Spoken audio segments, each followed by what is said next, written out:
Çeksin çekti. Ay deli bayram. Ay deli bayram. Hadi sal. Araqın ben aldım. Ceyranım ay Araqın Allah'ım. ceyranım. Gehib. Küsme benden ay Çok çekiyorum. ceyranım. Ne diyor? Ceyranım ay ceyranım.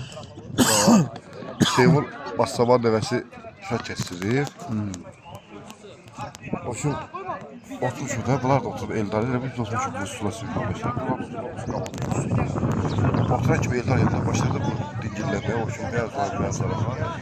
Bu deyir, bunlara gelin Eldar, bu Eldar olmuş kim olsun yani. O gün o yerdə Eldar üçün xəzələ çəkir. O gün durdu ayağa gəldi.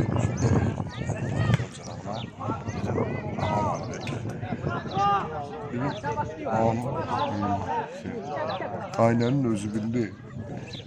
Elden öptüm. Başa sokulsaydı. Bir yatıyor. Görse Eldar benim ben bıçaklamaya geldim. O da o göz çaktı şara. Parasına değdi.